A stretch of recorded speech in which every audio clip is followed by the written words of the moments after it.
Look, I'm just a geologist. I like rocks. I love rocks. Hello, everyone, and welcome to the Geology Flannelcast. My name is Steve. Hey there, everyone. This is Chris. Top of the morning to you. This is Jesse. Oh, there he goes. All right. I was like, why is he doing the awkward pause again? Every time. I'm all right with it. I love it. Well, Happy St. Patrick's Day. yes. Well, it's the podcast isn't coming out. Happy belated St. Patrick's Day, I guess, by the time the podcast comes out. Yeah. Chris, if you worked really hard, you get it out tonight. Mhm. Yeah. All Just right, saying, enough, slacker. Comment in the peanut gallery there. You can do the editing next time. Hello, everybody, and welcome to Premier Geology Podcast. We have Woo! an action-packed episode for you today. So, little known fact, and we try to make this a well-known fact, but if you are a certain tier of Patreon sponsor, you get your own podcast totally devoted to you. So that's what You're today's episode devoted is. to your topic. Your topic. Yes. Devoted to your memory. It's like a memorial service. This is like your eulogy, all right? Stacy was a good lass. She Yeah. was born in 1958 in rural West Virginia. All right. Thank you for the correction. Okay. Well, we have a good friend of the podcast. Maddie is he's a Patreon sponsor of ours, and he had a request. This is a very special request. All right. This actually involved a lot of research. This wasn't one of the typical Flannelcast research topics where it's, What makes a rock a rock? Yeah. Yeah. Okay. Go off, flying by the seat of our pants there. This is a great topic that Maddie asked. So Maddie asked to do a podcast about the origin of life. All right. So obviously this is a very dense topic, right? Yes. So number one, we're going to try to get it into an hour to hour and a half segment here. And number two, it's just super dense, this topic. And I was going to say number two is we are slightly out of our element as well. yeah, you're right. We are going out of our comfort zone on this podcast here. So it was I don't know what you're talking about. I'm just going to start reading from the beginning. in the beginning. Yeah. No, this was a great topic. Like I said, Maddie kind of pushed us out of our comfort zones for this one, and I'm actually super excited for this one because it's just different. We were joking around with Maddie before the podcast. He was on the hangout, the pre-hangout before that we started recording. And we're just saying, man, you got 3 geologists to study biology for a week, man. We don't do this for everybody, right? Yeah. So to all our Patreons and or future Patreons, pick easier topics, please. Or challenge us. I actually did. I did learn a lot just reading some of the background material for this. So yeah, it was fun. This was an enjoyable experience doing the research. So enough with that. Let's dive into this. The origin of life. So we're going back a ways. All right. So I think some of the first organisms like that were around, that were well-known organisms that were around were Stromatolites. I think just kind of even like amateur geologists would know about these guys. It's basically blue-green algae, and Stromatolites. We'll talk more about them later on, but this is kind of like a little bit of foreshadowing, if you may. We'll start off with a bit of foreshadowing here. do you want me to tell my Stromatolite joke? Yeah, go ahead. Tell me your. It was pretty good. Joke. I don't know. I thought it was. What do you say to a dancing Stromatolite? What? Nice algorithm. Wah, wah. I like it. All right. That's all I got. All right. So Stromatolites were pretty important back in the day. And so they're around in Precambrian time. Basically, Stromatolites came around to the scene somewhere between 3.5 and 2.8 billion years ago with a B. So when they came around, there were some pretty harsh conditions on in the Earth's atmosphere. If I were to take you, the listener, and we jump into a time machine and we go back to really anything, you go Hadean or Archean, basically anything before 2 billion years ago, it wouldn't be a fun time. It would be, if we didn't have spacesuits, you'd die pretty fast. There's no free oxygen. That's going to be a huge issue we're going to talk about. That's going to be a theme we're going to talk about all throughout this podcast, is the lack of free oxygen that was around during this time, but also, it was just really harsh conditions. And but also these stromatolites were around billions of years ago, and they're still around. They are, Yeah. Like you can find them off the west coast of Australia, Shark Bay, Australia, and then the Bahamas. And they've since evolved to, now they only live in areas with, those two areas, but they live in areas with the super saline conditions, because they're just kind of sitting ducks in terms of predators. So they need to be the fact that they were able to figure out how to live in these super saline conditions is actually pretty ingenious of them. So they're like, we're good. There's nothing else around here. So we come at me, bro.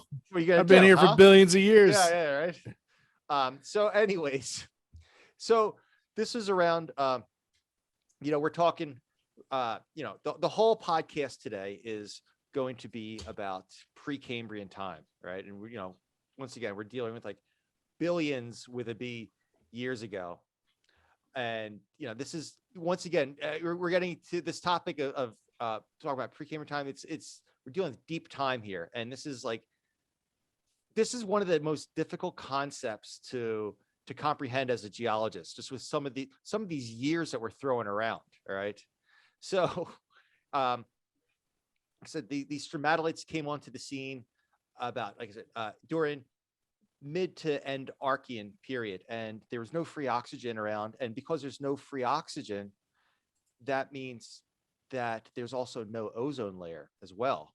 So we had really harsh UV light hitting the surface of the earth. So this bacteria had to kind of get, also talk about how scrappy these early life forms got to be able to avoid this harsh UV light. We know that that's one of the ways that you can kill bacteria, is just with UV light. And so the early life had to figure out a way to get around this. So a couple different ways you can get around from being shielded from the UV light. Either you're underwater 10 plus meters deep, that'll shield you enough from the UV light, or you live underneath a thin protective layer of sediment. And that's kind of what the stromatolites ended up doing. They're kind of, when you see their deposits, there's this thin layer of sediment that was covering the algae, and that was supposedly enough, I guess, to shield them. But anyways, they live right at the sea surface. They're growing right at the sea surface. So is part of them, maybe it's both sediment and a little bit of water. I want to give them a little water. Yeah, I don't know. Actually, I know they're like around the intertidal zone. I don't know how deep they go, but yeah, I would assume once you start going under any little bit of water, it's going to help shield. And this, I don't want to jump the evolutionary gun here, but I will. This is the reason most, as far as we understand evolution on our planet, most life develops and radiates in the ocean to begin with, because we don't really get oxygen levels high enough to form a really protective ozone layer until probably into the Permian, Carboniferous. So it takes several billion years. But I jumped the gun here on the oxygen thing a little bit. Yeah. So of the 4.6 billion, you're at 0.3. Yeah. Right. So of 4.6, 0.3 is when we start getting 0.3 billion years ago is when we start getting ozone. Yeah. So I guess a significant ozone, I should say. So I guess this is a good time, actually. We don't have this in the outline, but I just thought of this just now. We should talk a little bit about geologic time, at least Precambrian time, real fast. So real quick refresher. So there are Precambrian time, if you want to get technical, it's not like an officially recognized time period. We talked about on the geologic time scale episode, like what was it, like episode 5 or something, like way back, like OG episode. So you have this time period, and Precambrian time makes up something like 87% of all of Earth history. So it starts off, in the beginning, 4.6 billion years ago ish, and the first time period is known as the Hadean, and it's once again that's also not an officially recognized geologic. We're at this point we're dealing with eons, so let's say that's from 4.6 to 4 billion years ago. There's no crust left over from that time, but anyways, so the time periods we're going to be dealing with are from the Archean eon, which go from 4 billion years ago to 2.5 billion years ago, and then the Proterozoic eon, which goes from 2.5 billion years ago to 540 million years ago. So give or take 500 million years ago ish. All right. So I'm throwing out these numbers of billions with a B. So there's some serious time so let's see. So let's get back to kind of I do while we're on geologic time, if we think of Earth as a calendar year, like Earth starts on January 1st. Some of the oldest stromatolites, I think you said 2.8. I've got 3.6. It's all the same. I said 2.8 to 3.5. Okay, 3.5. If Earth is a calendar year, stromatolites don't appear until March 20th. They've been around for a while, and humans appeared at 11:59 and like 59 seconds. Right? Yeah, December 31st. Yeah, New Year's Eve. Yeah. Oh, December 31st. Yeah, December 31st at 11:48. So we've been around 12 minutes. That's modern humans, which if you're giving them 120,000 years or whatever, so it's kind of crazy.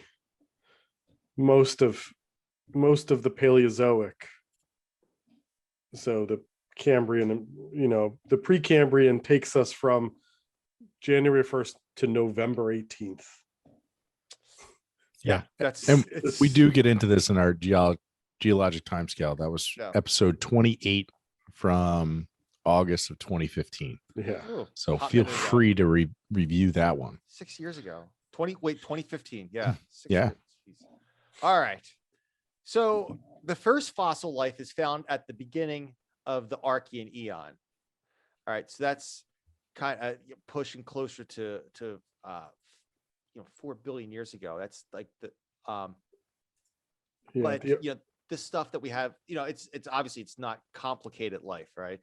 The Archean atmosphere was super hostile towards life that we know of today. If you would take any life from today, the very vast majority of complex life, I should say, and you put them in a time machine, threw them back into the Archean eon, God bless. See you later. Good, it's a lot of you got mostly like carbon dioxide and methane, ammonia. Those are pretty bad, and some other pretty nasty gases. One interesting sort of side note is that the Earth is really hot right now, right? But the sun was like 70 to 75% as luminous. Faint sun. Yeah, the faint young sun paradox. Yeah. And it's just because we had so much greenhouse gas that the Earth was cooking. We've talked about that in previous episodes too. Yeah, I've been on a big faint young sun kick. They talk about that when you talk about like early life and stuff like that. Yeah, the faint young sun had a play in this, but I don't talk about it for the purpose of this stuff. Kind of simplifying it a bit more. So, do you want me to talk about some of the evidence that may or may not be evidence, or do you want me to hold that? Of evidence of life? Yeah. Let's jump into it. Yeah. Well, how about this? Let me say this one thing first, and then you jump into this. All right. All right. I'm ready. Do it. So in order to talk about some of the earliest life, we must first define what life is. All right. See what I'm doing here? See what I'm doing? So I didn't realize this until I was doing the research for this episode. There's no set biological definition of life. It's just, we just kind of assume what life is. You know, we have an idea of what life is and what life isn't, but there's no set in stone definition of the term life. Huh. I always thought it was just the ability to reproduce and replicate and pass on your genes to the next generation. But Viruses. Yeah. And so, see, this is where it gets weird. I mean, yes, there's an obvious, like, if I were to say to you, like, oh, that thing's alive, like if we were just talking conversation, we all have this understanding, this general understanding of life and non-life. But scientifically speaking, there's some weird oddities out there, viruses being one. Oh, the viruses reproduce. They do reproduce, but we'll get into that. We'll get into that a little later. But some scientists, they don't think that viruses are viruses actual alive. You wouldn't consider. They're organic crystal. I have it written. They're like zombies, basically. So there's a couple things that the undead. Yeah, exactly. Like, you know, you talk like this COVID thing is literally like zombie apocalypse, kind of like. I have been craving brains more. Yeah. How's your COVID? Are you all right now? You're good now? I'm good. You're good. Except for, you know, the brains cravings. Yeah. All right. So for the purpose of this episode, our definition of life, we realize that life has a couple things, shares the same needs. All right. We all have. I'm sorry. I really wish the only definition you would be the Jeff Goldblum. All you need, life finds a way. Finds a way. That's the definition right there. Anything that can find a way is life. Okay, we're not going to use it. I mean, like, if you want to hear us talk more about Jurassic Park, you can. What is it? What episode is Jurassic Park, Steve? 70? 50? 69? 60? He's got a mouthful of food right now. He's no. Hang on. All right. We should do another movie episode. We've gotten some requests. That was episode 60. 60. Okay. Back in September. 26 episodes ago. All right. So we're gonna say that all life shares the same needs, and those needs are protein building amino acids, the same special sugars, the same energy transferring molecules, and the same genetic code. So that's what the four things I think about when I wake up in the morning. Amino acids. I need sugar, protein building amino acids. I need to transfer this energy to molecules. Okay. Where does the genetic code thing come in? I don't know. Do you just want me to stop talking? I feel like I'm not adding much here. Okay, so we add all of these essential molecules together, but that doesn't mean that we have life still. Okay. And so all of these components must be activated they're going to have to interact in ways that depend critically on like an interconnected system of internal fluids that's going to be able to move the basic molecules around your system. It's going to be directed by DNA with and electrical impulses and allow for poisonous waste to leave the system. Okay. So actually, let me just say this one last thing too. So life doesn't only just need, like, it's not just grow, metabolize, and reproduce, but you also have to account for it to, at a minimum, grow, metabolize, reproduce, mutate, and then reproduce those mutates down the line. With those mutations, is that just evolution then? Yeah. Just kind of, little bits, little changes here and there. So, okay. So Jesse, what was Well, so this actually, I am glad you brought that all up, because one of the things is when we're looking for fossil evidence, especially this far in the past, our rock record is very scant. Mm-hmm. And a lot of the rocks we do have are, super metamorphic, which is definitely a type of rock, the super metamorphic. Super duper. But, and, you think about what trace with this early life, because this early life, these are single-celled, very simple bacterias. And so what kind of evidence does that leave? Stromatolites, you have this colonial structure. So you're leaving the record. And part of the reason they preserve so well is because they protected themselves with that layer of sediment. Mhm. And so you get these alternating, these layers of these, as Steve's great joke was, these algal laminations, these algal mats, essentially, that get locked in with the sediment. So there, a couple of years ago, there was a group that found 3.7 billion year old traces in Greenland of these little tiny tubular structures that basically looked like bacteria. They sort of looked like the interior of the bacteria you would find in say a stromatolite in Australia. The stromatolite, the really old 3.5 billion year old stromatolites, they sort of have these cone-like structures if you look at them in cross-section. But essentially, the group who found them is pretty adamant that they're bacteria. Other folks are pretty unconvinced. Some of the arguments is that they just look like hydrothermal minerals that get deposited. And they've done some more work and essentially said, and most researchers who have followed up have said no dice to it because they don't find the cone structure. When you like cut into it laterally, it looks essentially, as the one researcher said, like a Toblerone. It's got this stretched out undulating feature to it. So it looks like it's just like a mineral that's been really stretched, which you would expect in, super metamorphic rock. And the geochemistry doesn't necessarily line up with what you would expect. Now in Australia, like the geochemistry doesn't line up as you expect. You tell me nothing's going to change over 3 billion years?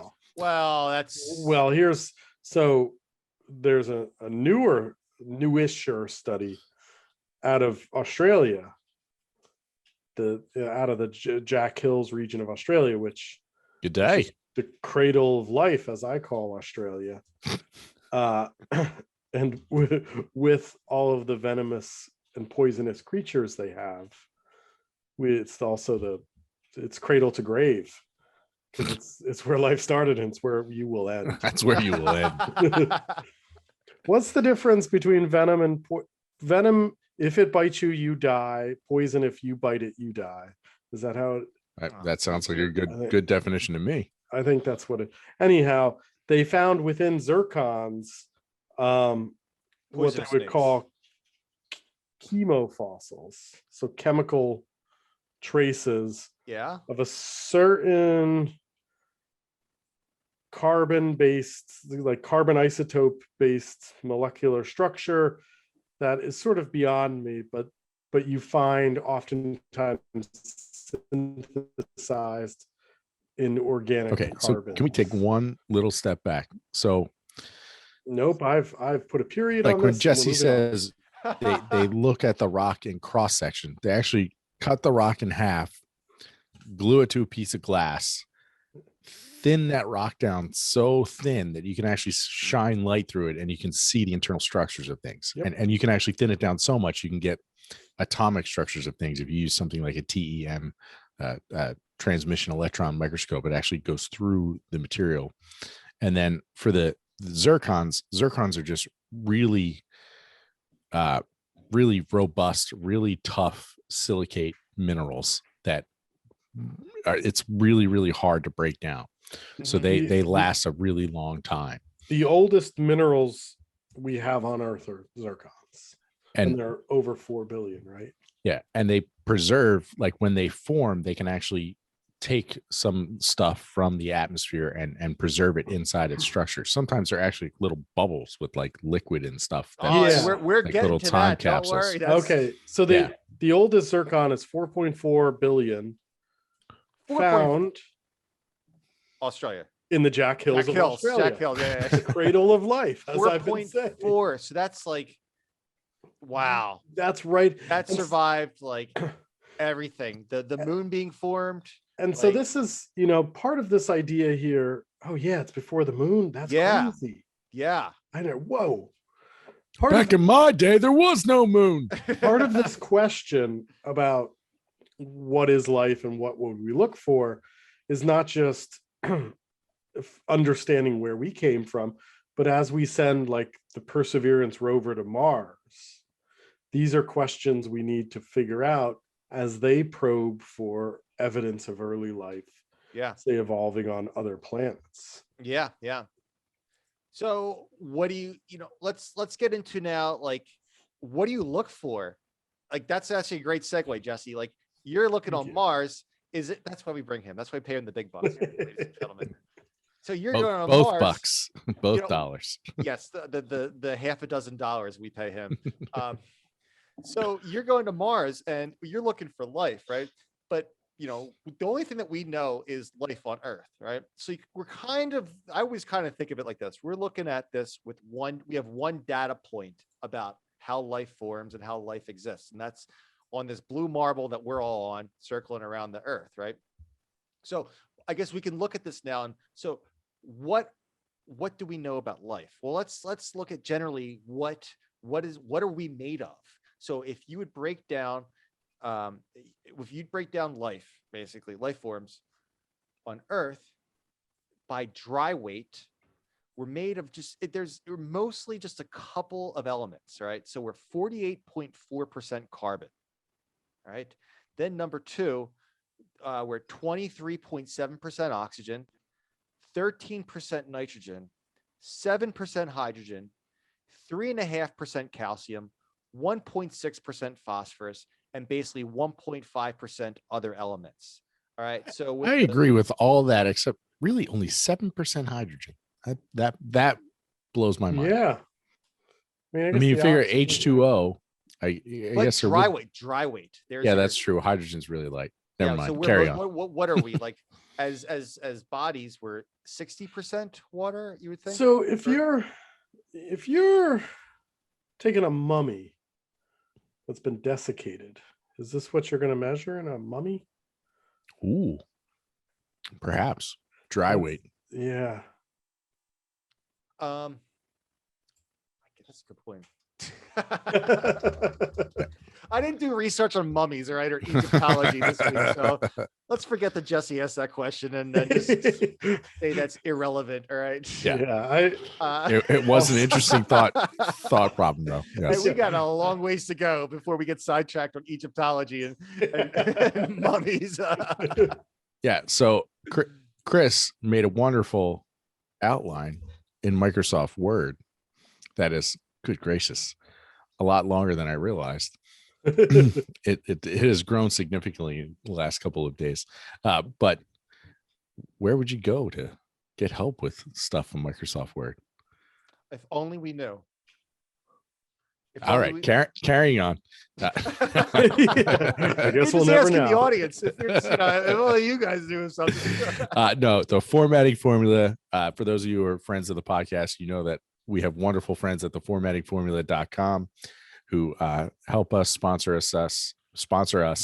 Formattingformula.com or YouTube/C/formatting formula for all of your Word document formatting needs.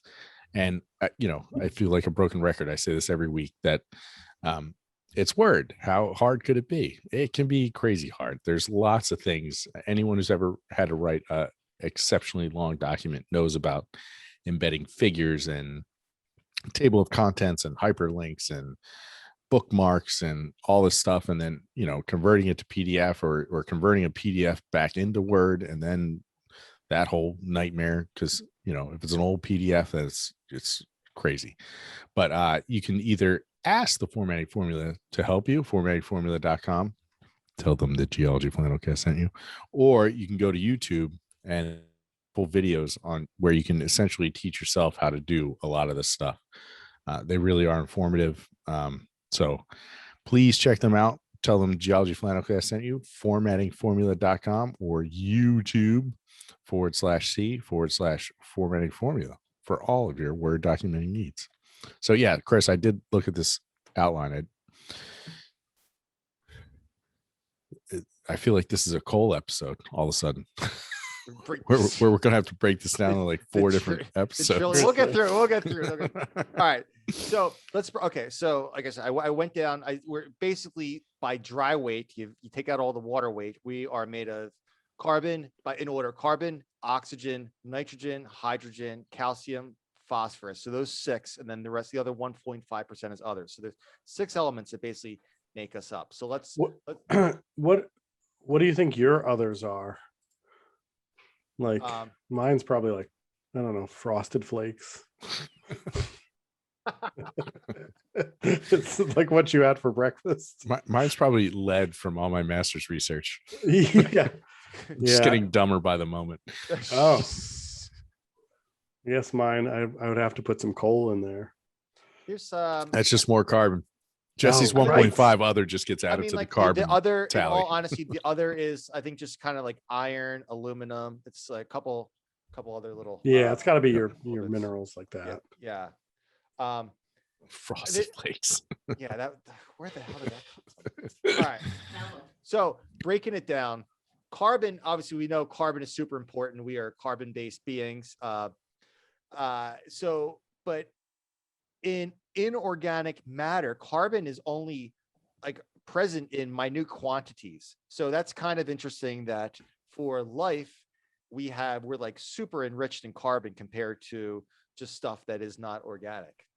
And this was this was sort of a question that people have looked at. So there's they've looked at Mono Lake. So we often look for, when we think about life elsewhere, we think about carbon-based life forms. But what if life elsewhere evolved that wasn't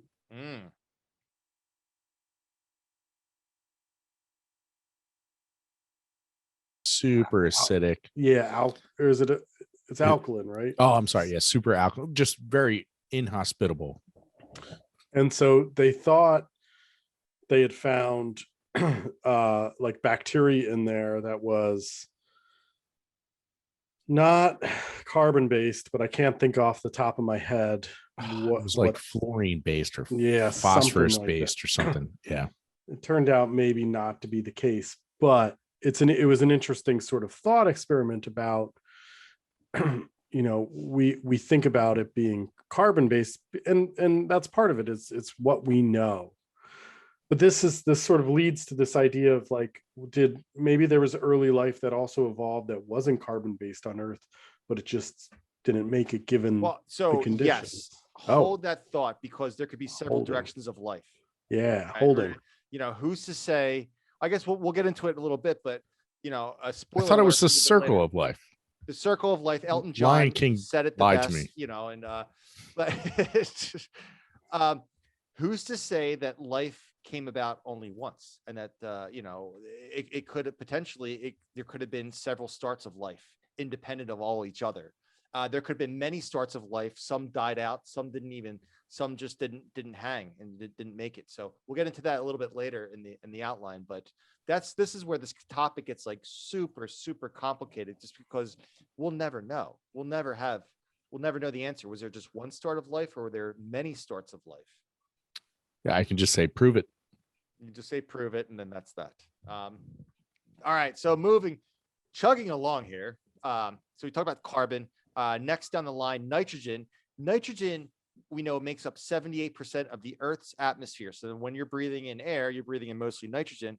But in organisms, it's 3 orders of magnitude more abundant than on Earth as a whole. So we got lots of nitrogen in our bodies compared to what is on Earth, right? Hydrogen and oxygen, I'm going to lump them together for this little mini section here. But we know that hydrogen and oxygen are really, really prevalent on Earth and in the universe. And in organisms, though, they're basically present as water. But in a dry protein, they're about as abundant as carbon, both hydrogen and oxygen. Phosphorus and sulfur are essential for nucleic acids. Nucleic acids are really important because in DNA, nucleic acid is the NA part of DNA and RNA. Once again, ribonucleic acid, RNA, diribonucleic acid, DNA. That's, so we need phosphorus and sulfur for the nucleic acids. We also need it for some amino acids, most proteins, and other structural substances that make up life. So the primary constituents, the primary elements that make up organisms, you can use this little acronym CHON, C-H-O-N, carbon, hydrogen, oxygen, and nitrogen. So we'll talk about that throughout this topic here. But let's just look at those 4 elements right there: carbon, hydrogen, oxygen, and nitrogen. Well, what do they all have? What's the deal with these? Well, they're all found in the top 2 rows of the periodic table of elements. All right, they're very abundant. They're very abundant. And what happens is, when you combine these elements together, they create these strong bonds, which is important for creating life, and especially things like like life tissues and things like that. You want to be strong, but not too strong, because if they're too strong, then your metabolism can't take them apart, and rearrange this stuff around. So you want it to be strong, but not too strong. And that's what ends up happening with these CHON elements: carbon, hydrogen, oxygen, and nitrogen. That's what's on Chris's eHarmony profile. Strong, but not too strong. I am taken. I will let you know. All right. It's an old profile. It's just hanging out there. It's just I check it every day, but Yeah. you check it every day. You need a hobby. I don't know. I consider myself the original CHON, because I've got carbon, hydrogen, oxygen, and nitrogen. All right. So here's a monster topic. Let's talk about Stanley Miller. I think we spend 3 hours on this guy right now. What about Harold Urey? And Harold Urey. Yeah. Yes, this is the Miller-Urey experiment. This is a classic in terms of experimentation. This is a good one. This is like the OG. This is the OG experiment on this topic. Yeah, literally is. This is it. It's the OG experiment pretty much ever. Yeah. Yeah. When you're talking about life. Yeah. Exactly. All right. So you think we can talk about this in like 5 minutes? Yes. Yeah. All right. Who wants to have at it with this one? So I want to point out, in the outline, you have 1951, and in my extensive notes, I have 1952.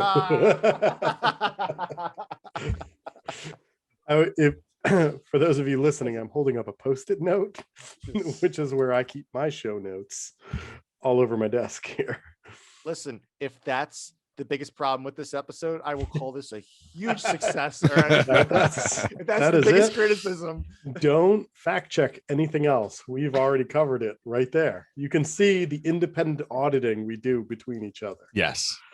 All right. So I'm going to give a quick breakdown, super quick breakdown, and then Jesse's going to correct me and fill in the blanks. So basically, I'm just going to tell my personal story about seeing it. Oh, I like it. All right. So Stanley Miller, Harold Urey try to figure out, if you're just given this box of stuff that's doesn't have life in it, and you put them together in an atmosphere that doesn't have free oxygen, that amino acids, which are the building blocks of proteins, which is the building blocks of life, can be made from non-biological starting materials. So you put these things together, you add a little something, a little boost. Some people say like it could have been a lightning strike. It could be the extra radiation from the lack of ozone. It could be, just some other energy source. You add that into it, and then boom, you can start the building blocks of life. That's it. And so that was the first time that they said, basically, we take all these really nasty inorganic compounds that are just, really detrimental to life right now, combine them, and we get amino acids. They didn't even take it was literally in the original one, they had water, methane, ammonia, and hydrogen. Yeah. To me, it reminds me of the Mr. Fusion in Back to the Future 2. Yeah. You just throw a bunch of garbage into it, and then out comes, And they say, yeah, like just turning on the spark in this, what they would consider a prebiotic soup. You get, I think they got 11 out of, at the time, 20 known amino acids. And that they found, and I think we were talking about this earlier or sometime recently, they found in sealed vials from the experiment, they retested them in the 2000s, that there was actually well over 20 amino acids. And so they're trying to figure out, have they been growing in there the whole time, or did they form and they just couldn't test them? So it's kind of crazy. This is the idea of the primordial ooze. Yeah. I think you made the joke last week. They're going to open those files again in another 20 years. It's just going to be like a whole community. It's going to be like Sims. Yeah. There's going to be people in there. I hope so. Talking sim talk. They've apparently this experiment has been reproduced. It's been done over. Yeah, people have reproduced this experiment with different different gas, what they thought was maybe that the gases in the early Earth's atmosphere is a little bit different, but still really inhospitable. But regardless, doesn't matter. Just about every time that this experiment's been repeated with different compounds in there, they've still come out with amino acids. It's actually pretty crazy how robust these the robust conditions that can cause these amino acids to form. And another interesting thing is, the more reducing the atmosphere, one sort of, yeah, and hydrogen sulfide rich spark, like they've changed like the atmospheric conditions. So apparently though, the more reducing the atmosphere, the more ample the yield you get of these amino acids. So reducing is gaining. You're getting electrons. Yeah. I always like to think of it as electrons have a negative charge. So if you keep on getting the minuses, you end up reducing, right? Ooh, I like it. Yeah, I just remember oil rig. Oxidizing is losing. Reduction is gaining.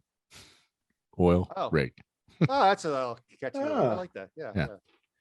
By the way, and our Patreon says, Leo says GER. That's another acronym. I like my oil rig. I'm a geologist. Leave me alone. By the way, Jesse, I just looked up another article. This is according to Scientific American. They're saying that the Miller-Urey experiment was 1953. So are we both? What is going on here? What is three different sources, 3 different years for this thing? What is time? Let's just say, to make everybody happy, the Miller-Urey experiment happened in the early 1950s. Yeah, there we go. All right. Is this when we flip to like the Gregorian calendar or something? Well, we lost a few days. Yeah. We're talking about 4 billion years of life evolution here. And now we're splitting hairs about 3 years or 2 years difference, come on. All right. Oh, so I've got their science paper, and it's 1953 is the science paper. Right. And they had to start the crazy thing about this paper is 2 pages. Great. It's great. Just to the point. Just no BS. Just here we go. Little diagram of the apparatus, it's a really simple apparatus with, a couple flasks and a couple tubes. Now I don't feel bad about my explanation. Yeah. No, it's very simple. It's very simple. And the title, a production of amino acids under possible primitive Earth conditions, like to the point. Just to the point. I like that. Yeah. So once again, it's been hypothesized that the early Earth atmosphere was highly reducing, and this kind of it's just noticing that with all these repeated experiments, that the more reducing the atmosphere, the more ample the yield of amino acids. So we're looking at, once again, more and more evidence, just kind of pointing that the early Earth atmosphere was highly reducing conditions. Now, let's continue moving on through time. So during the Archean eon, the atmosphere kind of neutralized at a point, and they think that this is from photolysis. So photolysis is when sunlight splits the H2O molecule to release oxygen. And so that's actually one of the sources of free oxygen. It's just from photolysis. You get water vapor in the air, and sunlight just boom splits that H2O apart, and it's one source for oxygen. And so that kind of over time kind of neutralized the atmosphere. The other cool thing about talking about early atmospheric conditions is that there have been found 3.5 billion year old rocks, and inside these, this is Archean aged rocks, and inside these 3.5 billion year old rocks, they found fluid inclusions with tiny bubbles, and they think that these tiny bubbles inside this fluid inclusion, where these bubbles captured the Archean atmosphere. And so what they found inside these inside these bubbles was carbon dioxide, water vapor, and hydrogen sulfide, H2S. So that, though, it's obviously it's hard to tell what the atmospheric conditions were like during the 3.5 billion years ago during the Archean eon, but that is the only direct data that we have for Archean atmosphere. So basically, take that with a grain of salt. It's just one data point, but there's no salt. Was it in a grain of salt? That would have been funnier. I don't think it was. But yeah, just real quick with that process, they actually, like, again, slice the rock pretty thin. You obviously don't want to pop that bubble, but then they shoot lasers at it, and then the laser vaporizes everything, and then they suck that vapor up into a machine that can analyze it for all the different components and isotopes and gotopes. Speaking of gotopes, and H2S, so a hydrogen sulfide rich atmosphere, you're going to get reaction with water vapor, and you're going to form sulfuric acid, which is H2SO4. And so it always reminds me of Lisa Simpson. Yeah, little Timmy took a drink, but he will drink no more. For what he thought was H2O was H2SO4. How do you guys remember this stuff? I mean, The Simpsons is a great show, but your Simpsons trivia knowledge is my unreal. Simpsons trivia knowledge is only good from like season 1 to season 8. Yeah. We're on season like 33. So I think they just got picked up for 2 more seasons. They're going of like, course they did. Yeah.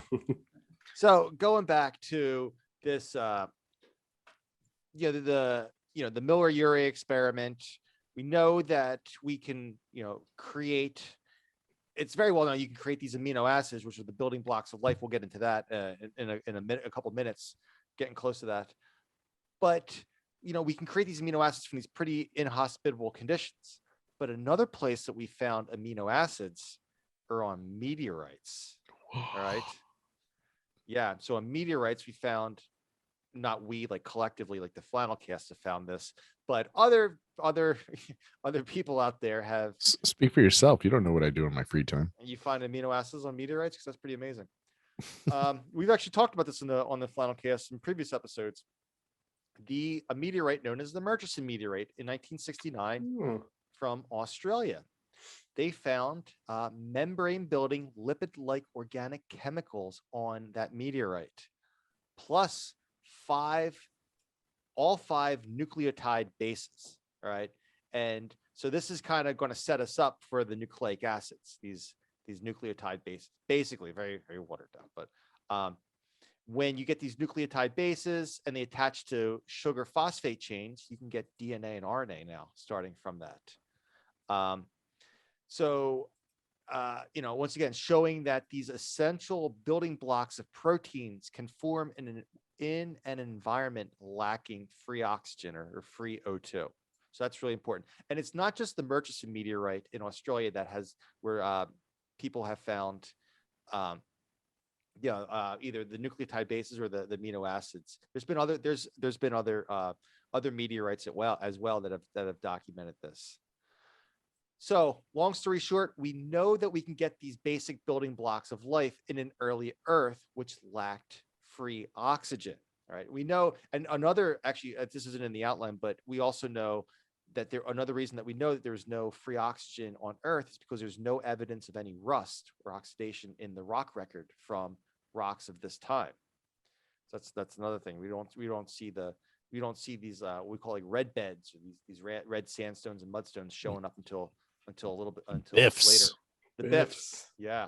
So Banded that's iron formations. if you don't have any oxygen, how are you going to get oxidation happening? You're not. All right. So let's get into now some of these amino acids and just so we now know how to create the amino acids, or we know that they can show up on an early Earth atmosphere. So let's break it down now. So Jesse talked about this. It was Jesse, or I think it was Jesse that said this, but they found the 20, Jesse said like the 20 amino acids that are like critical for life. Well, they found 11 of the 20. They found 11 of 20 for the Miller-Urey experiment. Yeah. The first time, but the first time. Okay. Yeah. And then it was later they had the other ones, but all these amino acids are left-handed. So, which means they throw the baseball with their left hand. No, it means we have these amino acids can either be right-handed or left-handed, right? And as basically, I'm not going to get into this, but this involves some kind of like some chemistry that is just, it's not going to, I'm not going to get into this too much, but it's just kind of amazing that you get all these stuff. It's just kind of like the chances of this happening are just amazing. So, but real fast, left-handed amino acids mean the amine group is on the left side of the molecule, and the left-handed amino acids rotate polarized light counterclockwise. If you have polarized light on it, and then right-handed amino acids do the exact opposite, right? So basically, it's a group of amino acids. These left-handed amino acids.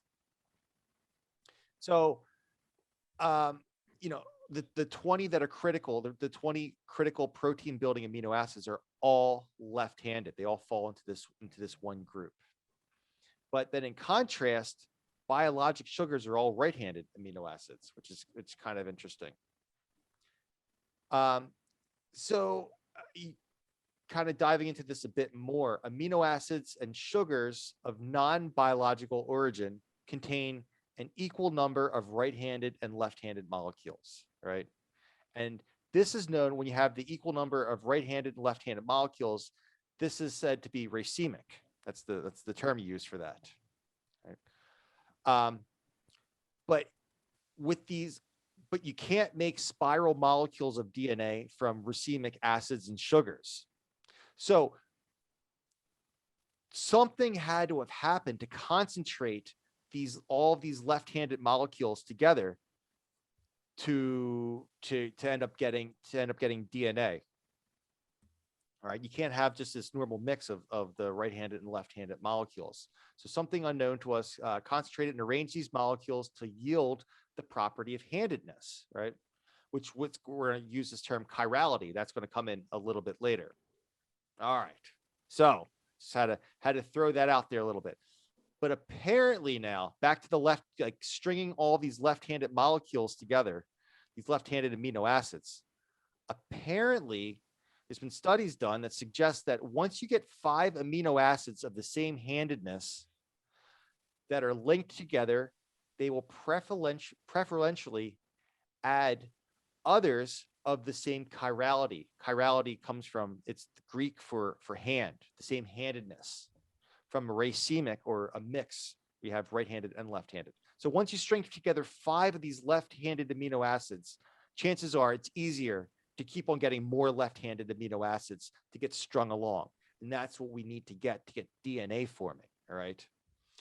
So it sounds kind of crazy, like just statistically, it sounds, kind of crazy, or, what are the chances of this happening, that you get this string of just nothing but of these left-handed amino acids?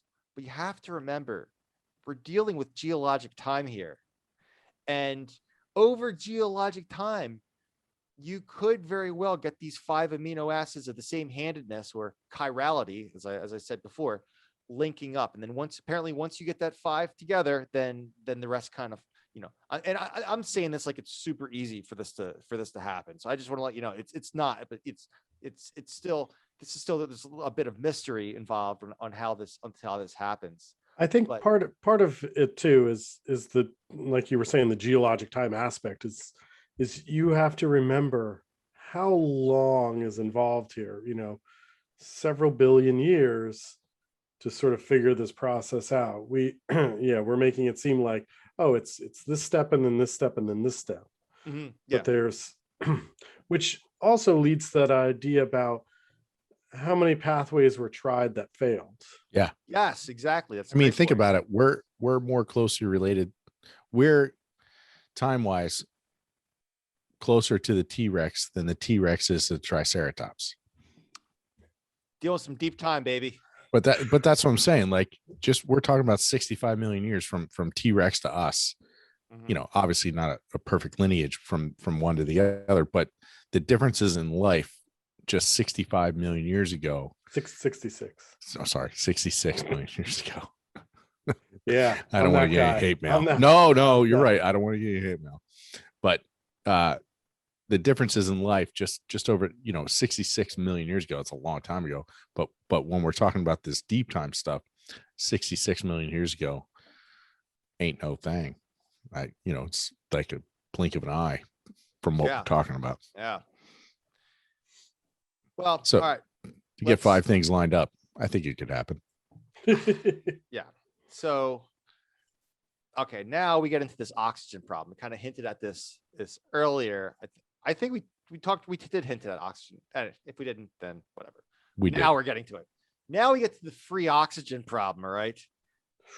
This is a good one. Free oxygen here. Free oxygen. Remember back in the 90s, it was free Tibet, free oxygen. Okay, so life is hypersensitive to free O2. Oxygen, you get these corrosive metabolic byproducts. All right, like ozone, for example, O3. All right, it's very corrosive. Advanced life requires O2. Isn't it amazing? You have O2. We need this to breathe. Modern organism, but you add another oxygen on there to make O3, boom, kills you. Game, set, and match. It's just amazing how you're there, boom, dead. That's it. Sweet spot. Yeah. I mean, where we're at with O2 right now is the sweet spot sort of for humans. A little more and it would not be. Well, it makes sense because that's where humans haven't been around for that long. No, we have not. So 12 minutes. Yeah, when you get from the start of the podcast, as humans, as oxygen ramps up through geologic time, it hits its peak in the Carboniferous, which is also the time when we're depositing most of the coal in Pennsylvania. Just fun fact.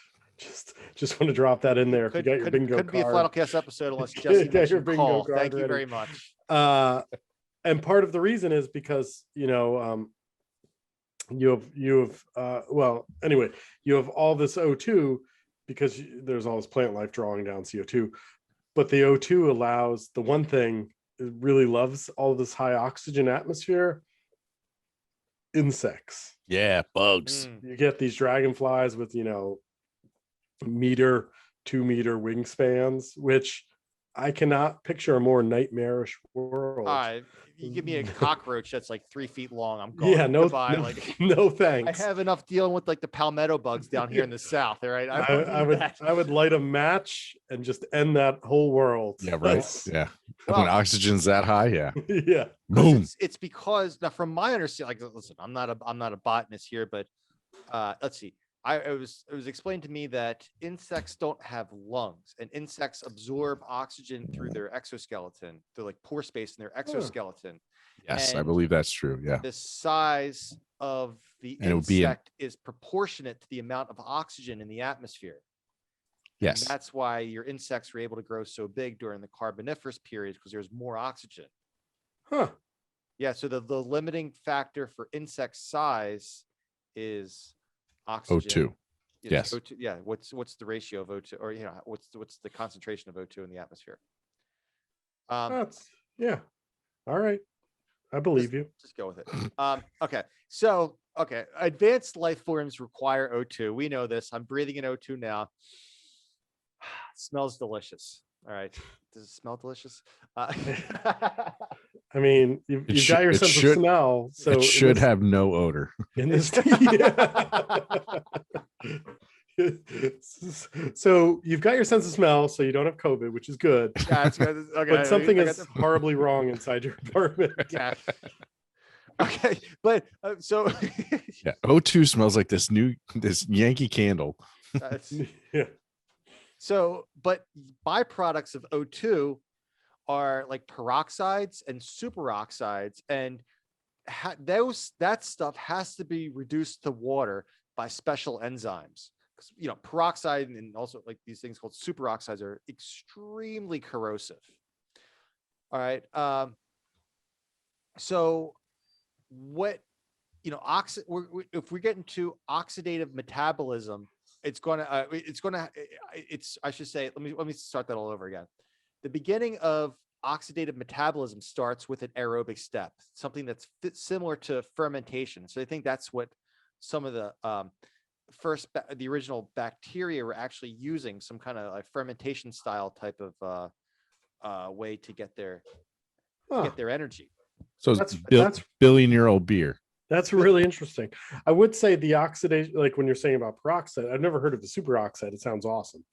But a peroxide, if you were ever, a kid who got a cut and your mom was like, just dump some hydrogen peroxide on it. You have the brown bottle in your closet, which maybe know what I'm talking about. I use it all the time. Yeah, absolutely. So it bubbles up when it bubbles up white, what you're seeing is your organics oxidizing. You're killing. It's really too much of it is bad for you. But if you have organic material or bacteria or something, that's what it's killing all of that off. When I process pollen, one of the steps is putting it in peroxide, essentially to try and just very briefly to get rid of some of the oxide, to get rid of some of the other organic material, to allow just like the shell of the pollen or the spore to express itself a little better. But just a fun fact about using hydrogen peroxide. Yeah, it's super corrosive. It's really bad for you. Another fun fact about hydrogen peroxide, totally not geology related, but apparently pro cyclists, we all know pro cyclists have a history of doing whatever they can do to get their advantage, right? And so apparently, don't try this at home. Rumor has it that there is pro cyclists would take like a little tiny like thimbleful of hydrogen peroxide, and drink it, a tiny little bit, and supposedly it does something to get more oxygen in your blood. I don't know. Yeah, do not do that. Don't do that. No, and that brown bottle in your cabinet is like somewhere between like 2% hydrogen peroxide. Like it's really, really dilute because the stuff we use in the lab, will melt your skin off. Yeah. And also, I also heard recently that you shouldn't use hydrogen peroxide anymore for cuts because it actually kills your skin cells and it doesn't help it grow back as much. It kills the membrane. Yeah, it's bad. Yeah. I still use it. I just used it yesterday on my kids. Yeah. When I do it and they shout, I'm like, you see that white foam and stuff? That's killing the bacteria. It's doing its job. Yeah. That's right. Yeah. It's better. It's better than Bactine. Anybody remember that? Oh, I remember that stuff was off. Was that the orange? Was that the green and white bottle? Green. Yeah.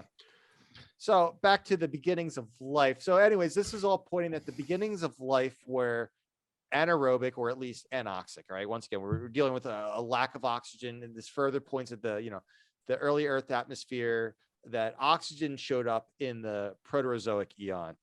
All right.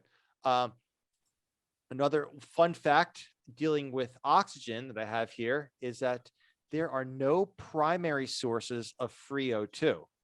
Okay. And on top of that, secondary O2 is highly reactive and short-lived. Okay. So the issue that we're having now with oxygen, it's not it's not an issue that the early Earth didn't have free O2. The issue is, where did all this oxygen, how do we have all this oxygen today? And this is like, it's highly reactive with other stuff. And the fact that we have so much oxygen today is puzzling. So fun fact there. It's not that the geologists or just scientists are confused about that there wasn't oxygen on Earth. It's the fact that we have how abundant it is today. One of the things, and I mentioned it earlier when I said we got up to ozone levels, because it's only once we get free oxygen, then that oxygen reacts with UV radiation to liberate some of the, taking O2, which is free oxygen, and liberates it into singular oxygen molecules, which then react with O2 to form O3, which is ozone. We're often taught, like, all right, stromatolites, life evolves with these stromatolites and they're photosynthetic, so they draw down CO2 and produce free oxygen, and that's how we get oxygen in our atmosphere. What we're not taught is that it takes a really long time to build up that oxygen in our atmosphere. Yeah, it does. Yeah. We don't reach, 20, we're at 21% today. We don't hit 20 or 21% for a few billion years. Yeah. Yeah. Just, I feel like sometimes we lose the time element when we teach these things. Oh, absolutely. Absolutely. So let's go back to these amino acids. Yeah. Because this is going to be a huge, the huge thing we're dealing with, just how life came about. So, all right. So just because we have the production of amino acids, sugars, nucleotide bases, like I said, which eventually kind of leads to these little things called DNA and RNA, that doesn't account for life. All right. So just because you have one amino acid, that doesn't make a protein, let alone life. Okay. So we're going to need to link these amino acids together to make proteins. We're going to need to link these sugars with nucleotide bases and phosphoric acids to make these nucleotides, and then to make the nucleic acids to make the DNA and RNA. So what we see is water is going to play a key role in this process. Are you guys surprised by this? It's not like the surface of the Earth is 78% water. It's just What? Water is Prove it. everywhere. Yes, prove it. One of the things this is the first time you mentioned, I think, is RNA. And RNA is super important because that's where you get replication of this in life, where you can allow it to replicate and propagate. To defend Chris, he did mention RNA earlier. Oh, I actually mute you guys.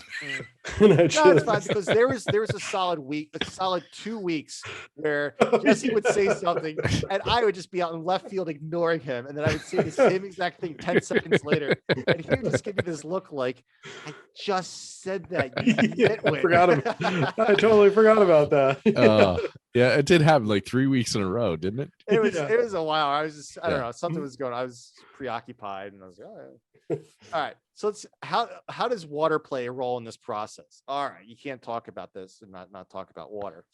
So it's a process called dehydration condensations, and it's literally exactly as it sounds. The removal of water from appropriate adjacent molecules causes them to bind together. We're going to dehydrate it and condense it. All right. So this process is responsible in linking amino acids into peptides, polypeptides, and proteins. So we haven't talked about peptides yet. Peptides are basically, without going into too much like biology and chemistry, just view peptides as like smaller versions of proteins. They're shorter strings of amino acids than proteins are. And I know, like, you can take like peptide supplements to help your muscles and things like that, to build your muscles. It's also, some of the peptide supplements are also like super like illegal for like professional sports as well. I thought the name sounded familiar. Yeah, but I have no idea because I'm obviously not training for anything. Yeah. So, this is also this dehydration condensations. It's going to link sugars to nucleotide bases and phosphoric acids to make your nucleotides, and join them as nucleic acids, genes, and chromosomes. So now we're getting to linking all this stuff now that we need for the reproduction for reproducing, right? And the dehydration condensations are going to remove links that bind and separate phosphoric acid molecules of the adenosine monophosphate, adenosine diphosphate, and adenosine triphosphate. What the heck did I just say? Well, for short, that's AMP, ADP, and ATP. And so these molecules, these really long word molecules that I just said that I probably just lost half the audience with. No, I'm just joking.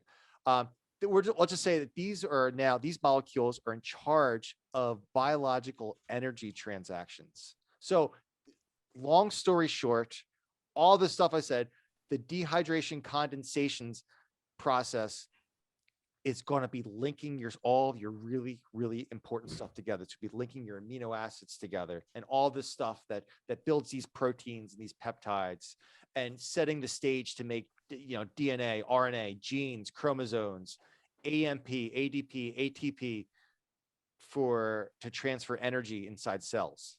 So now we're kind of setting the stage here. All right. Yeah, we're still pre-cell. We're still, yeah. So ATP has been made experimentally under simulated prebiotic conditions. So now this is another huge thing, because this is how cells transfer energy. Okay. And this is going to suggest, because we made this stuff and experimentally under, prebiotic conditions, we can now assume that ATP molecules have been around from the beginning, which is another huge step. Right. Yeah. So now we can kind of see all this is coming together. So now we get into, let's talk some philosophy, gentlemen.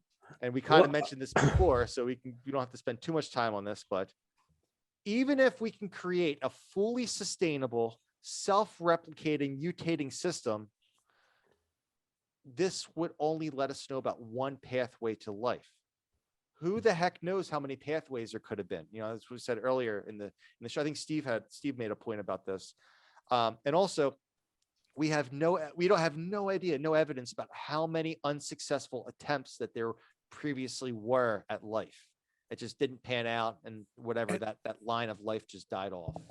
Not only are we talking super deep time, so there's not a lot of rocks from that time. You talk about fossils. Usually when you think of a fossil, it's some hard body part of a thing that died, tens of millions to hundreds of millions of years ago.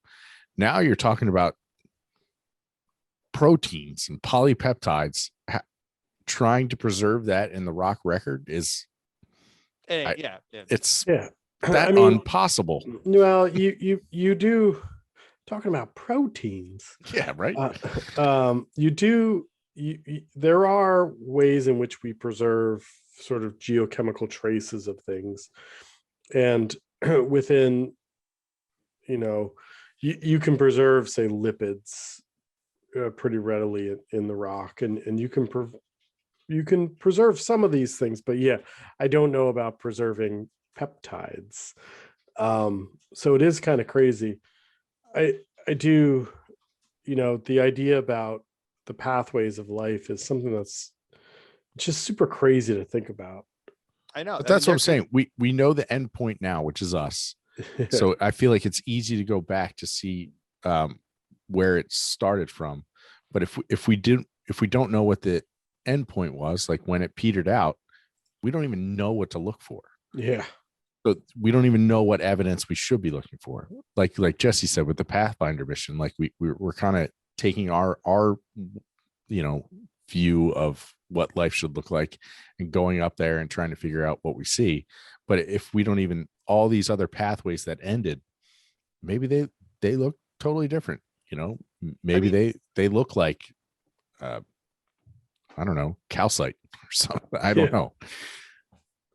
Yeah, and it just, who's to know how many pathways survived, and maybe there are multiple pathways that are still around today. These are all fun thought experiments. All right. But we're not going to know. we're not. Gonna, No. Yeah. And we're not going to figure out in this podcast, especially. All right. But here's the other. If we drag it out long enough, there's some thought. Yeah, here we go. There's some thought. Some people might think like, well, maybe life came from viruses. Oh, Steve had a question about this earlier. Okay, we're finally up to this now. So life probably didn't come from viruses, and this is actually a really simple explanation of why life probably didn't come from viruses. Viruses need hosts, and if you're the origin of life, you're the first thing around, and you're a virus, and you need a host to live. You got slim pickings. There is nothing. So that's why they don't think. Is life just the virus of the planet? All right. Well, that's a. We great can't line. live without this host. That's a great line from the Matrix as well. Yeah. Oh, is it? I'm sorry. Yeah. They capture Morpheus, Mr. Anderson. No, Mr. Anderson. Who's the Mr. Anderson is the Bad guy. Neo. Oh, yeah. yeah. Mr. Anderson. Mr. Smith. Mr. Smith. Yeah. He captures Morpheus and says how humans are viruses to the planet. Yep. There's a whole talk about that. But chances are life didn't come from viruses. And also viruses are considered to some to be non-living organic crystals. So I don't even think viruses are alive. That's why, you can leave viruses, certain viruses die on surfaces if they don't find a host. Some can go in a stasis, but others, can only survive so long, or they, before finding a host, they die out. That's why you can, leave things out and not worry about them getting you sick. Like meat, right? You just leave it out on the counter. That's how kills all the viruses. Come back to it a few days later, cook it up. That's I call it counter cooking. I just leave it out on the counter for a day and then I eat it. Not. We are kidding. Please do not do this. Yeah, please. Again, don't drink hydrogen peroxide. Salmonella. Yeah. All right. So it looks like we're looking at the oldest possible fossils, the oldest possible stuff that was recorded in the rock record.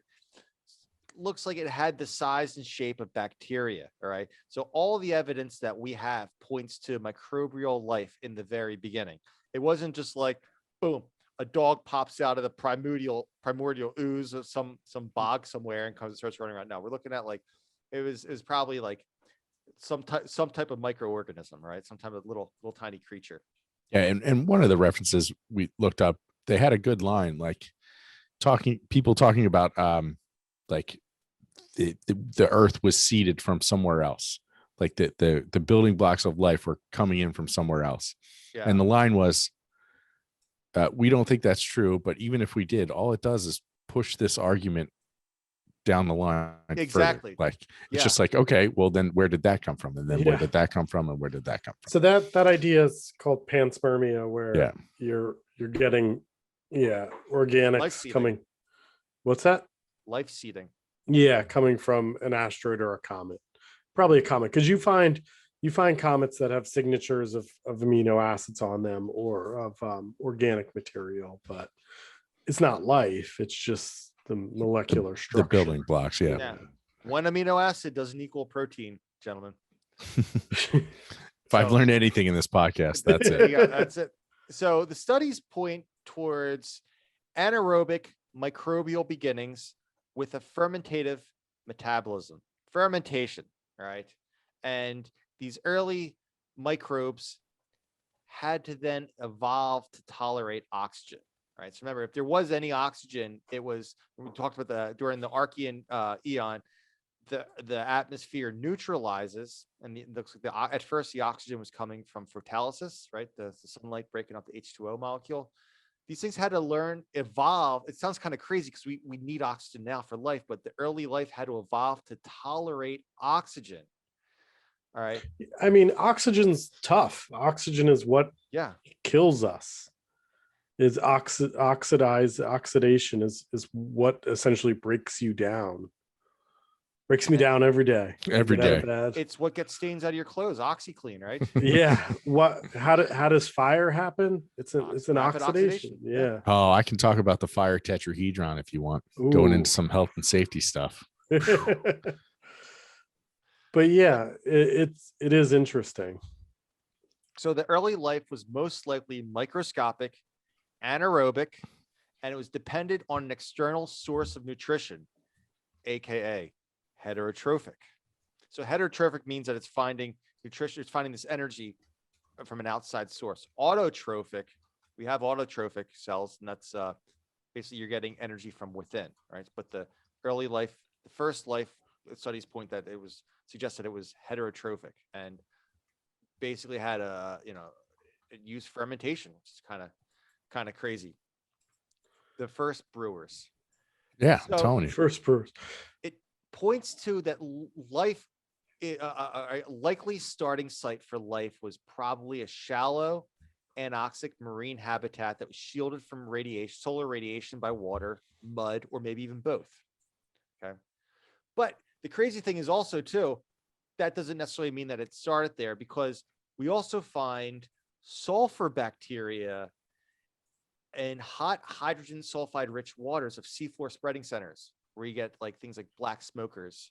Yep.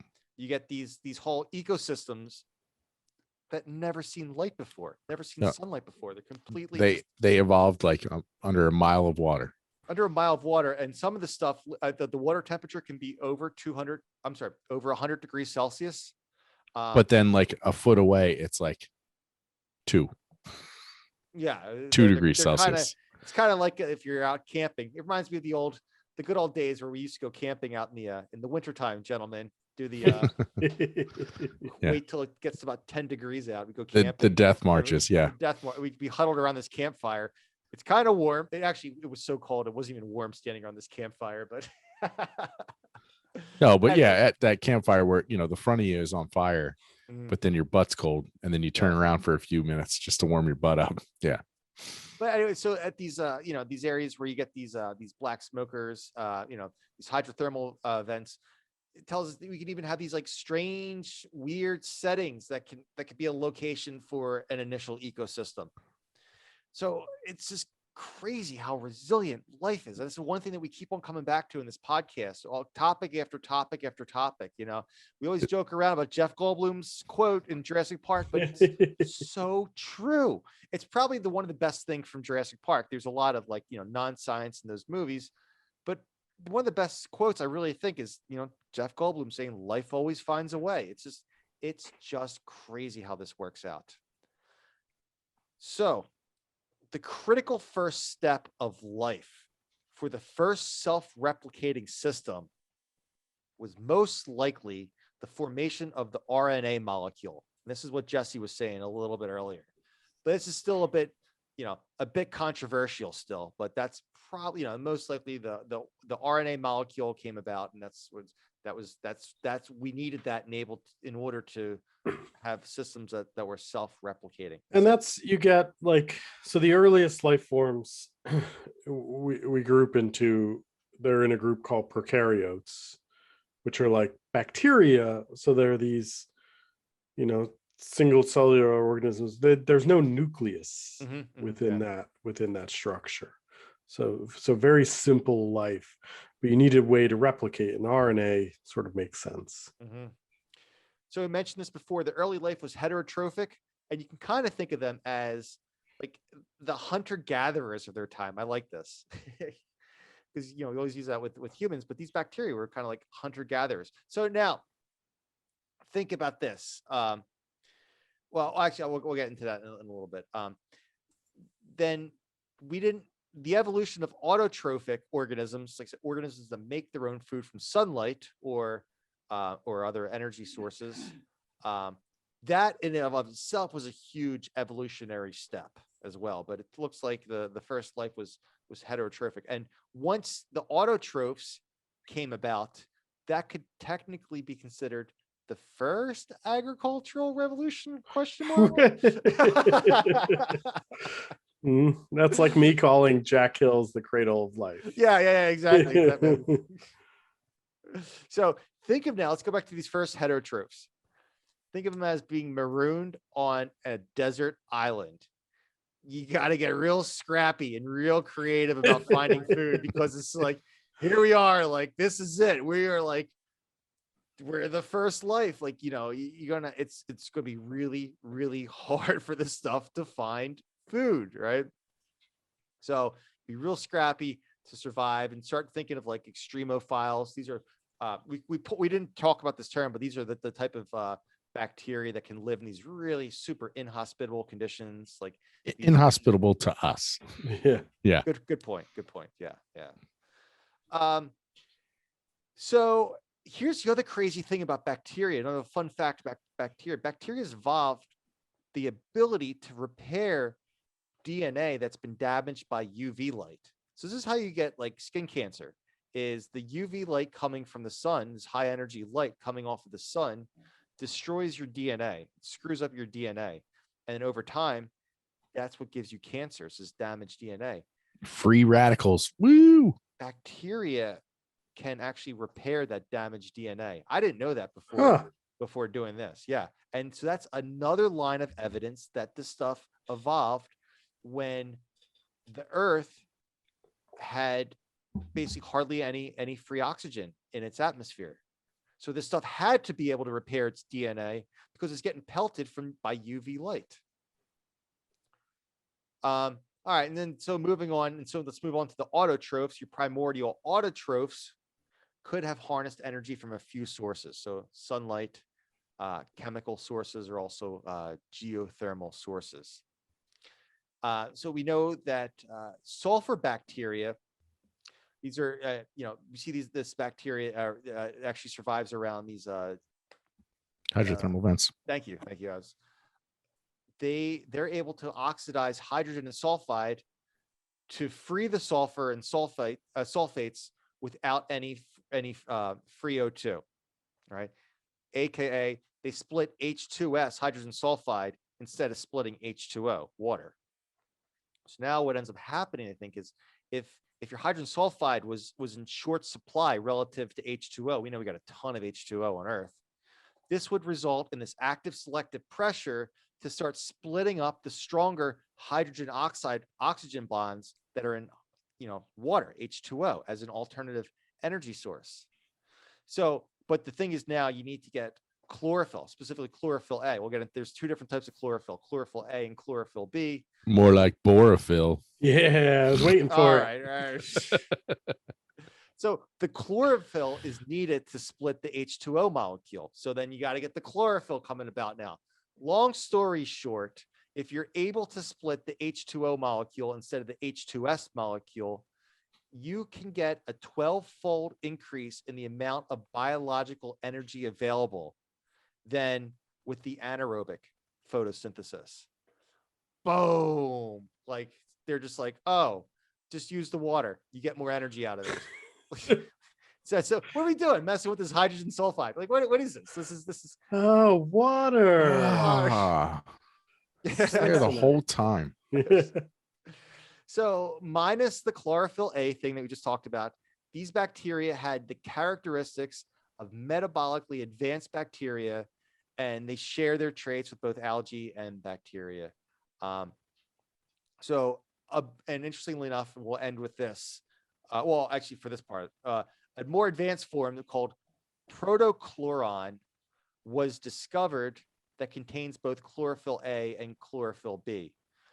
So basically, chlorophyll B is a more advanced, without going into too much detail, chlorophyll B is just a more advanced type of chlorophyll. That's what you see in your normal like plants and flowers. And so that could be like potentially, even more of a model for a chloroplast ancestor. So it gets into that. So, and that kind of brings us up to where we are today. So, whew. Yeah. Life.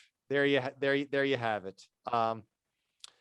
So I guess the next topic, we're still going, baby. This is the marathon podcast. One more thing to talk about is we are also asked on this podcast topic to talk about how life could have potentially formed around clay minerals. So clay minerals are really, really weird, right? They form, clay minerals are for the most part forming from chemical reactions from chemical weathering. All right. Breaking. So there's a couple different ways you can get chemical. I'm sorry, the clay minerals forming, but there's a running hypothesis right now. Like we said, there could be many different pathways for life to start. And one of the hypotheses for a pathway of life to start was that life started with clay minerals. So the question was, how do us, what's a geologist's perspective on this? How could this have happened? For this potential pathway of life.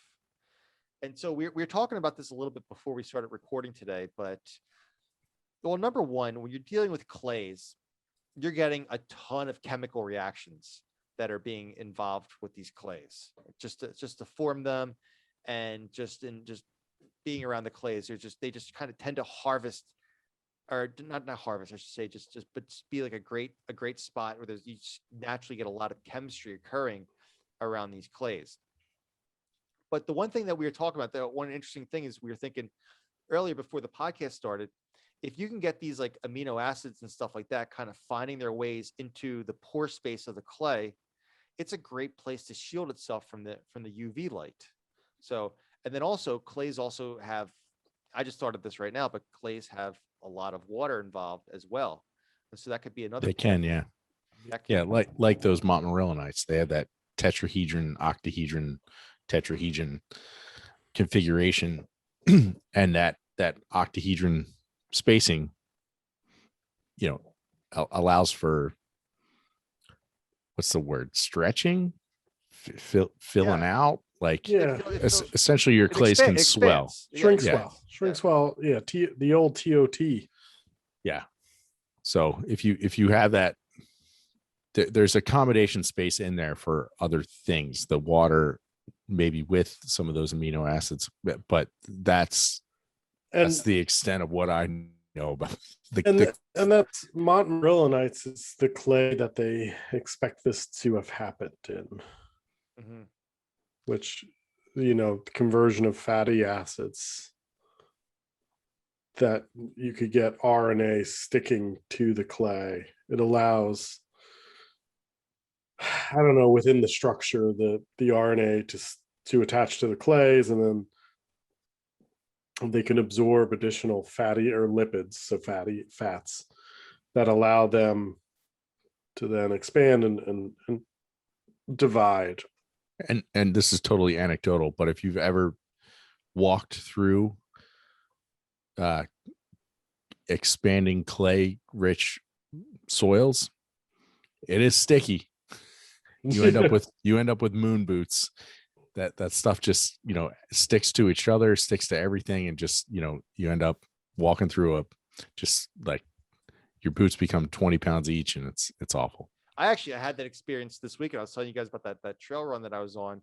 I was going down, part of the race was going downhill, and I'm looking at this. I was really tired, and I'm like, oh, this going downhill sucks more than going uphill, in my opinion. And I'm looking at this like, I'm looking at this red clay, and I was going down there, and my shoes were actually sticking to it, and I was like, oh, sweet, thank you, clay. Like, can meet up big time.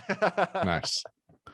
But and then there was another thing we were actually talking about this also just before the podcast started as well, before we started recording. Clays are just weird, unless you really like, you're an expert in clays, and like this is just what you do for your for your career, for your research path, to study clays. They're hard to kind of just grasp, to really kind of to figure out. They're just so strange. And one of the things that we learned looking up about this topic is that, man, you get these like what they call clay crystals.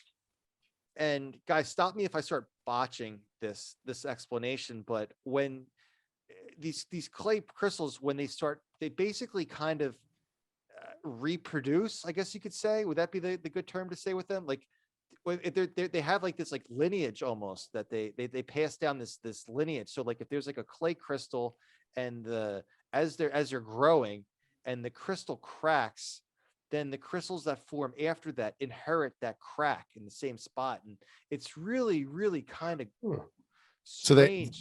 they have a regular internal structure, but if somehow that part of that regular internal structure gets damaged, then any new growth of that regular internal structure seems to carry on that characteristic of the imperfection, the break, whatever you call it. They kind of is I guess the property of inheritance is associated with how these clay crystals grow. I guess this is on a super minute scale, but there were experiments like back in the day, like 50 plus years ago, where chemists were looking at how clays grow and saying, oh my goodness, like I said, there's this inheritance property with clays that looks a lot like, kind of like reproduction or, something like that. And there was a whole theory on behind, like, could life be tied with this as well? Like, coming from this reproductive characteristic of clays. And it's really some wild stuff there that was kind of, we could do a whole podcast on clays. Yeah. Or a 3-part series. Yeah, we should. So, to answer, so basically to wrap this up, because to be completely honest, this is like way out of my comfort zone. Oh yeah. Talking about this. I'm really going out on a limb for this, but I think that the clays could be a great place. I think the reason that they're a great place to potentially host an origin of life is because it creates a great spot for basically this stuff to stick to. All right. Number one, like we said, if you can shield this from the UV light, then you got another one up. All right. And so a lot of times if you can get, just, I think also just the nature of clay as well, it's got that platy nature. I think that might also be helpful in blocking out UV light as well. Or, if you're underwater already or something like that, or then, hey, awesome. And then you got the extra one up there. But I think just the fact that the chemical reactions are so abundant with clays, and now you also have that water. You have the water available to bring in other molecules, move around other molecules. So I think it's yeah, Well, seriously, thank you to our Patreon, Maddie, for forcing this topic on us. For lack of a better, no, I'm kidding, but seriously, this was super interesting. I learned so much myself on this. I kind of learned like primordial ooze and stromatolites and things like, I knew the 30,000 foot view of it. So this was really interesting. So Patreons, keep these sweet questions coming. And if you have if you want to watch us squirm for an entire hour episode, or in this case, hour 37 minutes, you too can become a Topaz tiered Patreon member. Also, Topaz tiered Patreon members get to give us a topic, and we will spend an entire episode devoted to answering your yearning geology questions that may or may not keep you awake at night, just staring at the ceiling of your bedroom, just wondering. Hopefully we still have some listeners listening, because speaking of Topaz, we have our mineral madness coming soon. We're going to have a field of 64 mineral madness. Pick your favorite mineral, vote on it. It's going to be epic. So I'm pretty sure I can say mineral madness without getting sued, right? One thing we didn't really touch on that Patreon Michelle just brought up here in the chat is we skimmed over Venus and the evidence of the biosignature phosphine. Out in the atmosphere of Venus. And so phosphine is one of these what we would consider a biosignature, because it's molecular, and I think we've talked about this before. We did. I can't remember if it was on an episode or a Patreon extra. Or life produces phosphine, and you can get it other ways through volcanic emissions or lightning in the atmosphere. But they found the signature of phosphine in the atmosphere, and at the quantities they found, you really only find on Earth as a biogenic product. So it maybe suggests this.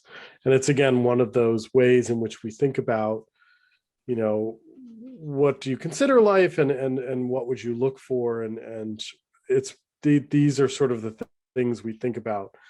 Is we look for the sort of the things we can see if we're looking for life in space, and the signatures of life, and we think about what gets produced on Earth versus what gets produced sort of naturally without humans, or without life, not just humans but any life.